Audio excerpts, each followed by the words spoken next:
Hello and welcome to the Let's Talk Transformation podcasts. Have you ever wondered how to really understand the drivers of transformation and how to own them? Well, we'll be diving into this subject today, and I'm delighted to welcome Erin Herman, who invites us to rethink what leadership looks like when we prioritize coherence, clarity, impact and purpose. So Erin, welcome to the show. Thank you so much for having me. It's an absolute pleasure. Erin, you're on a quest to empower leaders to leverage change, and you've been working with Fortune 500 executive leadership teams across the globe to achieve that and to scale that approach, a quest we share, of course. But you yourself have had an eclectic, diverse in terms of countries, roles, responsibilities, and a purpose-driven career, holding various executive leadership roles, particularly at St. Jude Children's Research Hospital and the United Nations Children's Fund. And I just want to say a few words about one of your proudest developments, so the Learning Passport, the online mobile platform that enables continuous access to quality education, which you created in partnership with Microsoft and Cambridge University. And that platform has educated children in more than 40 countries to date. So I just want to pause there for a purpose-driven project and a purpose-driven part of your career. And in our discussions before the show, we talked about your different signature topics and particularly putting purpose over presence. So can we start with that, Erin, and how it influences self-assurance? Absolutely. Yeah. I think from early age on, right, university level, entry level career positions, we are oftentimes taught that commanding a Totally. room is the most important part of what we should prioritize within our workspace. Yeah. And sometimes that is echoed through being the loudest voice or perfecting your pitch. But when we learn to prioritize our purpose as to why we're in that room, truly why we're in that room, not to hit a metric, not to be that loud voice, but really what is the reason why we're standing there and doing what we're doing? And that brings us back to mission.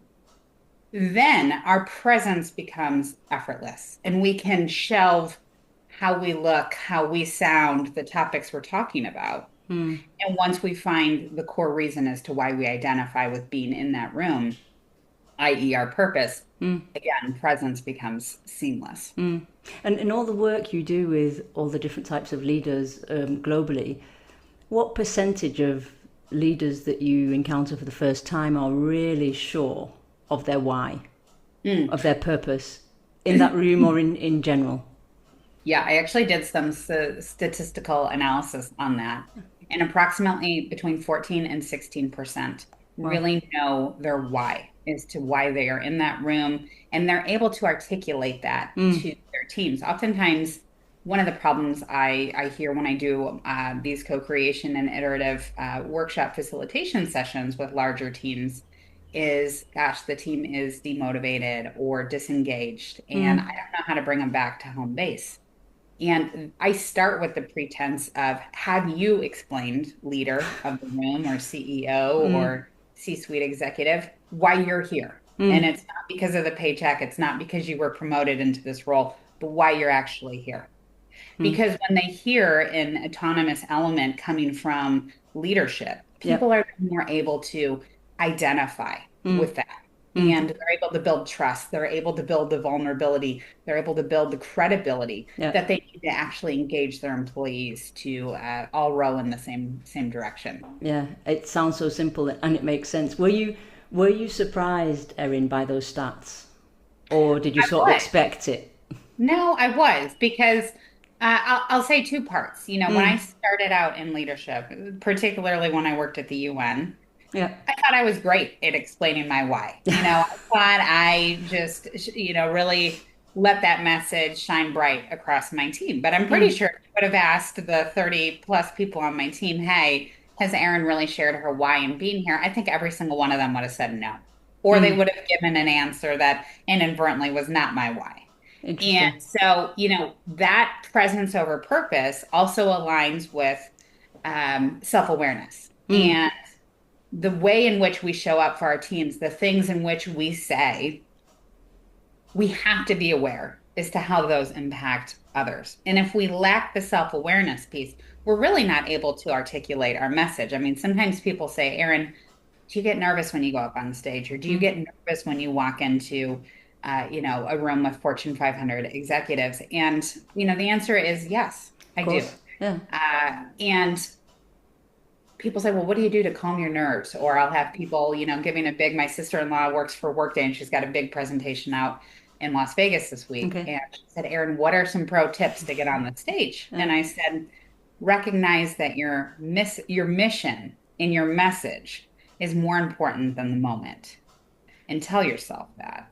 That again aligns with presence and purpose and why you're there.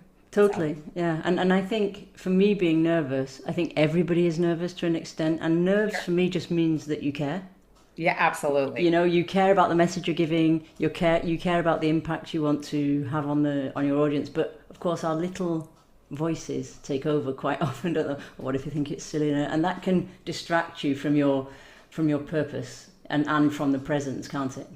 Absolutely. And I think that's where, in my self-assurance Yeah. discussions and keynotes, I talk about the difference between confidence and self-assurance.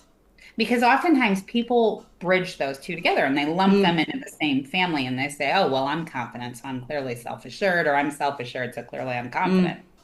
The thing that differentiates those two elements is competence is oftentimes derived by others' feedback, others' words of affirmation towards you, your credibility, your character, and you're being built up through what other people perceive of you. Self-assurance is that unwavering voice Yes. inside, that unshakable desire to succeed, that level of self-affirmation that you can do anything that comes your way. And the beautiful piece about self-assurance is nobody can change that for you. No one can take it away. No one can strip it from you because it's yours. It's Yeah. your superpower. Yeah. Confidence, it can be taken away in an instance. So that's the important level and differentiator when you're thinking about the two topics. And thank you for that. I'm going to call it a nugget, which it is, because I think, like you say, you are the guardian of your own self-assurance.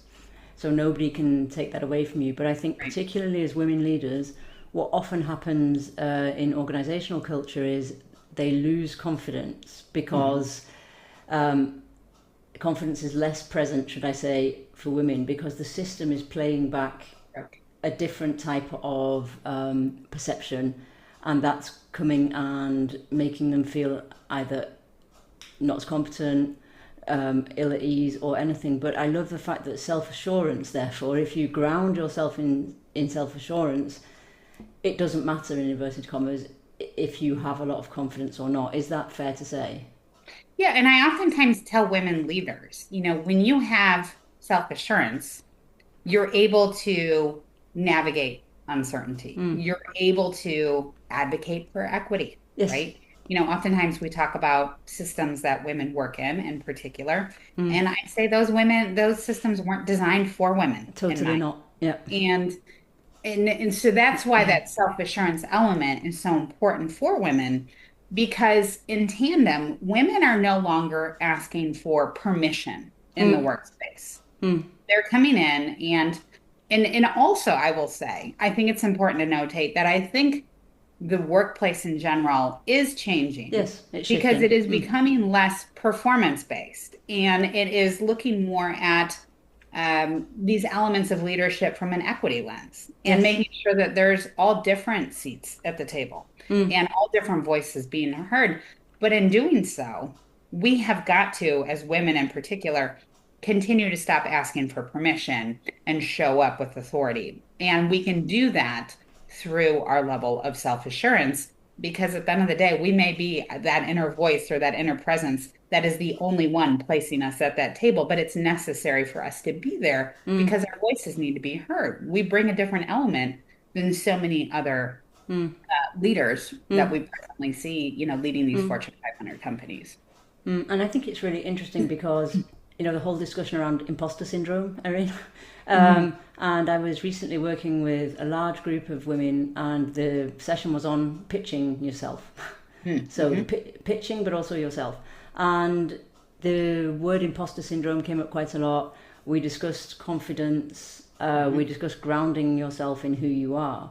But formalizing it as self-assurance, I think, is really helpful. But one of the discussions was the system still makes you feel like you don't have permission, even if you do. And that is, systems have memories, don't they? And that's the sort of the way we do things around here. And like you say, it wasn't necessarily built for women. So what would your advice be, Erin, to women leaders who've got a fabulous, strong voice, something to add, something impactful to say, and they're not quite sure of how to step over themselves? Because at the end of the day, it's about your voices inside your head, to get up on a stage and say, this is me.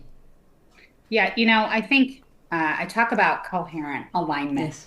Yes. And oftentimes women, we're disjointed. We've got family systems, we're taking care of children, we have our careers that can be difficult as to breaking into that next level. We do have the imposter syndrome because we have, women in particular, it's talk about skill sets, right? And we go to apply for, let's say, a role, a senior level role, or a role within our career progression. It's statistically proven that women will not apply for that role unless they feel that they meet 100% of the qualifications. Whereas men only need to meet 40% of the qualifications. It's amazing when you think about it. And they will apply. And I think that goes back to the systems that we're talking about. So I talk about coherent alignment. When you are in a role, or when you are leading a team, or you're working within an organization, it's important to notate that those organizations support your values, that they support your actions, and that they support your outcomes. And when you align those three elements together, you enhance your own value system that then you can share out with the team. Because oftentimes we as women, our voice is silenced at the table. I want to share our values. We will tinker or reiterate with something until we feel, again, 100% confident to share it. But our voice needs to be heard. And there's a lot of other women, middle management, employees that need to hear our voice, as well as men. And so we talk about that alignment of values and the value system in which we work. I would also just encourage women to take the risk, to step outside. And I'll share a quick story. When I was 28 years old, I was working for an elevator and escalator company, and I had recently been asked to go to Finland, lead an international team, and I hadn't shared it yet with my family, but I was thrilled because I was just contemplating this opportunity and thought, wow, this never happens. And I was talking to my husband's uncle, and I said, oh yeah, I've done pretty well at the company. I'm the top sales rep. I never knew that selling elevators and escalators would be such a passion of mine. And he looked at me and he said, you've met the glass ceiling. You will never move higher than being a sales rep in a male-dominated industry. And for a minute, that had to just set in with me. And I didn't know how to respond. I was just processing it. Yes. But what I realized is we have the power to change people's perspectives, people's mindsets, people's own self-limitations. I have the power to change his perception of women and what we're actually capable of. And that was such a defining moment for me, because I thought nobody is going to tell me that I've met the glass ceiling. And I sure hope that I would never say that to anybody else, or that they wouldn't hear it. It is heard. It is said. And so it's really on us to take that as a sense of motivation. And don't let your comfort zone become your cage, as Brianna West says. Really take yourself and elevate into what you're capable of, not what others share with you. And I think every woman probably has a story like that, partly because of the way we're socialized, and partly because of the stereotypes and the cultures of organizations, and the fact that, as you said, those systems were designed in the industrial era by and for men. Right. And systems are big and they can often feel overwhelming, can't they? But there are two things I want to pick up on. One is personal agency. So we all have personal agency in a system, Right. however big the system. And I want to link that to using it intentionally, but also to come back to coherence, Erin, because you describe coherence as a state that we can cultivate. So not a destination, but something that we can cultivate and turn into a habit and actually make part of who we are. So we talked about aligning values, but do you have other practices that can help leaders and teams? Because I think once you have personal agency, we need to start scaling the agency. How can leaders and teams build coherence across, if I look at organizations, across silos, across roles, across different cultural and leadership paradigms? How would we operationalize cultivating a state of coherence? Yeah. I think there's a multitude of tactics and strategies and implementation processes that you can put in place. But I do want to go back to just the basics that I think oftentimes are overlooked. And there's no one size fits all approach to leadership. No. I think that gets lost in organizations as managers move up in the food chain. Yeah. When you're talking to a CEO, oftentimes that can be lost in the messaging. And the humanity, the empathy, the understanding for your employees, when you're so focused on return on investment or performance or, the boardroom that you're walking into or your annual employee meeting with 10,000 employees, those elements can be lost quite quickly. Yep. When you lose those elements, you lose the trust and the validity that you're building with your employees. And they are your greatest assets at the end of the day. So oftentimes what I encourage management to do is carve out that time to sit down with their employees. And a lot of managers will say, well, I do. I sit down once a week. We go through their performance plan or we go through their goal setting. And that's not what I'm saying.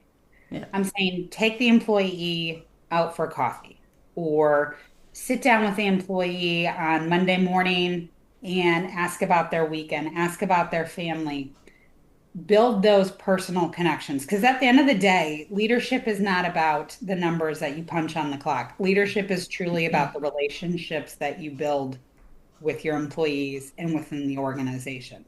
It took me a long time to realize that. Once you do that, you can then sit and lead with all of the elements I just mentioned. And I tell employees, and leaders, you can do several things. But start with the why, start with your purpose as a leader, bring meetings together once a week and say what went well, what didn't go well, and what did we learn from it. Within those meetings, ask employees, if you could change something on the team, what would you change and why?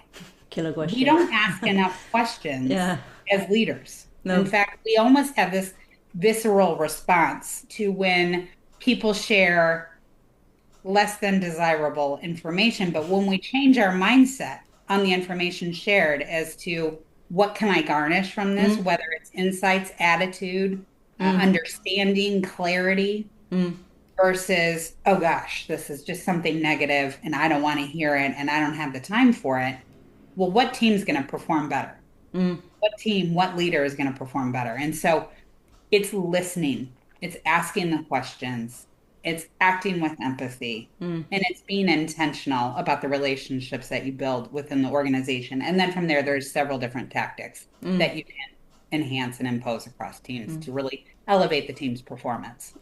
Which is essentially networking, isn't it? Being intentional about the relationships you create, who you create who you create them with, and why, of course. Right. Which, comes back to self-assurance, my why, who I am, the clarity of that message, and also the coherence that I have. Which brings me to building relationships and diversity. So you've lived in over 6 countries, different cultures, different working cultures, which I'm sure has brought something else to your mindset Yeah. and your, can I call it an operating model? You know, the way you Yeah. show up as a leader, Sure. the way you lead. Sure. So, you know, how important, Erin, has your diversity of experience and experience in diversity, how Mhm. important has that been in your journey, but also in your approach to owning transformation? Yeah. I think living in so many different countries, I've realized there's so many different systems in Yeah, which yeah, people operate. yeah.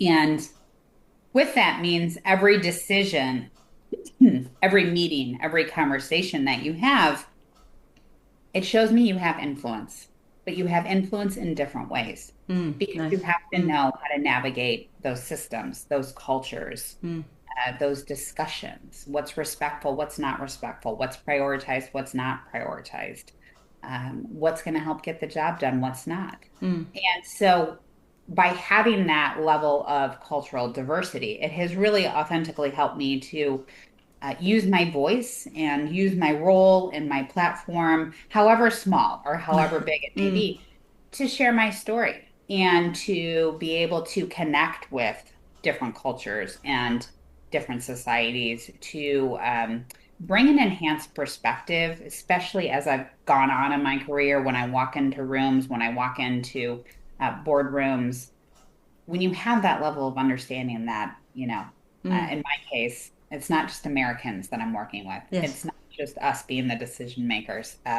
It's really a whole community, and really it takes the world to pull that together. That has been such a blessing for me.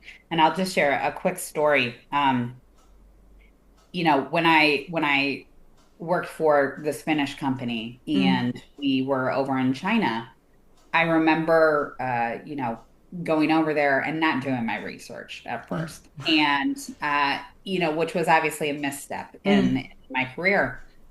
But they value respect and relationships different than Europeans, different than Americans, and uh, I remember one day having a conversation and I didn't say the right things. I didn't present a gift. I didn't do certain elements that I think are very valuable in their customs and traditions.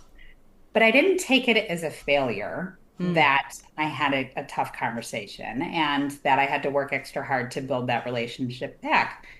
I took it as a lesson. And I think when we shift our perspective from being afraid of failing to embracing those moments, those missteps, those miscues, we can grow and be so much more effective in our communication, our delivery, our interpersonal relationships, because we've removed the shame, we've removed the guilt, and we've really been able to connect with those that we're destined to connect with. And it was really a beautiful transformation. And so I also speak on creating positive failure cultures because of so many different elements that I've come across. And I love that because it's an integral part of creating the culture that we need for people to thrive. But Mhm. it's one of the biggest challenges, isn't it, in organizations? I think Right. it's one of the biggest challenges for us as leaders because we've, a lot of us have been educated and socialized into getting it right and seeing failure as something negative. And I think even in the startup world, this fail fast, iterate, you know, the more agile ways of working, it's often still only words when you put it back into the organizational system. Mhm. So, what do you think would happen, Erin, if we all had the permission, I'm putting that in inverted commas, if we all had the permission to fail, what opportunities do you think that would bring for transformation in organizations? Well, I think it would absolutely shift the workplaces right now that we oftentimes see as transactional to transformation. They would make them much more human-centered and much more of a human-designed approach, right? Yeah. So we'd be looking at, well-being, equity, all of these things that I think that we talk about, and sometimes we're on the surface or the periphery of, but we don't go deep. And when we remove the shame or the fear of failure or the fear of making mistakes, we're able to connect with others on a different level. We're able to communicate with others on a deeper level. We're able to take bigger risks, which ultimately lead to bigger rewards. But I can think of almost every single organization that I've worked in, and there was always a fear of failure. Yes. And I don't think it's necessarily a negative thing because Mm. I think that it shows people care. It shows that people hold themselves to a high standard. They want Yeah. to do well. Yeah. Those are all elements that are very important when you hire the right candidates. But if we remove the shame and guilt of taking a misstep while putting yourself out there, that's where the real work comes in, lead to a much more human designed approach in a transformational workplace. And if I look at sort of blame culture, because we're still in blame and shame Yes. quite a lot, but shame, of course, survives in silence, doesn't it? So, how how do you think leaders can open the dialogue, Hmm. not on shame, but on the subject, so that we can dissipate the shame that is attached to failure, which has Yeah. probably come from educational formatting as well. So, Right. No, I agree. I 100% agree with you. One thing I used to do, and I talk about this oftentimes in my positive failure culture keynote, but oftentimes managers, we celebrate wins, right? We'll sit in the team meeting and we'll celebrate Judy or Bobby for making a big sale or for, building this wonderful partnership. And we'll talk about all the elements that were incorporated into making it such a success. And we'll send a note off to the CEO and gosh, we'll make them just feel great, right? Because they won. Well, imagine if we did that, if there was a catastrophe or a failure, yeah. and we celebrated the failure. We celebrated, hey, this is what went wrong. This is how it went wrong. I'm so proud of you that you took a risk, that you tried to put yourself out there, that you experimented with a new work stream that we didn't know was viable. Or we're happy that you called on this customer or this prospect or this potential partnership. You know what? You put a lot into it, but it didn't work. And this is the feedback we received from them. Hey, CEO, can we also represent the risk that was taken, the uncomfortable autonomy that this person bestowed onto themselves to see if they could succeed? Imagine how that would change and shift the dynamics within the work culture of present day. That'd be brilliant. I mean, it would be brilliant. And I think at the beginning you said the workplace is shifting, and it is. I think there's a generational shift. So I think the younger generations are bringing that permission to fail because they're not as socialized into seeing failure as something that we should be ashamed of. Right. But it's interesting, therefore, to, I mean, I would dream of what that could do in organizations in terms of opening up curiosity, opening up a different type of culture, but also different relationships. And what do you see, therefore, Erin, as the sort of next evolution of the workplace, of transformation at work? Because all the subjects we're talking about, we've been talking about for quite some time in general in the school of the field of leadership and the field of organizational culture and culture change. So, beyond agile, beyond DE&I, even beyond sustainability, which have all become buzzwords for me. Sure. But we're talking about the same thing. We're talking about the mindset and the self-mastery and the emotional regulation we need to actually show up in the workplace in the way that we want to, in a way that we can listen and be curious and things like that. But I'm back to the discussion we had on women. The system is so, as it is, it's so ingrained in the systems we live and work in. What do you see as the next evolution, and what are Yeah. our levers, Erin? I Just a will small say this. question. No, I actually love the question because I think it's a really important topic, but it's shifting from control to curiosity. It's shifting from managing outcomes to nurturing potential. If you think about humans in general, Yeah. we're wired, fight or flight to manage any risk that comes our way. And we do that through control, inadvertent and blatant control, right? And we forget to be curious. No, We too busy. forget we're too uncomfortable to not know what's going to happen or to um, recognize the potential in a situation, a relationship, a dynamic that could actually be nurtured into something beautiful because we have to know in that moment what's going to happen.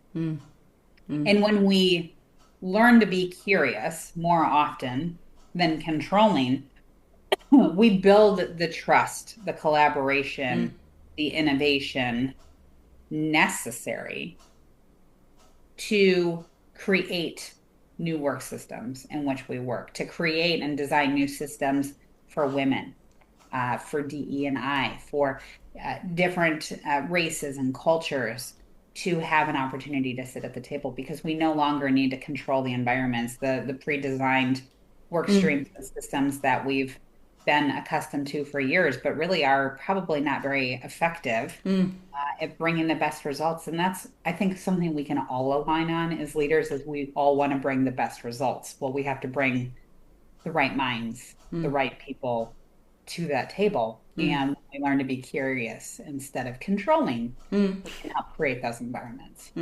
Totally.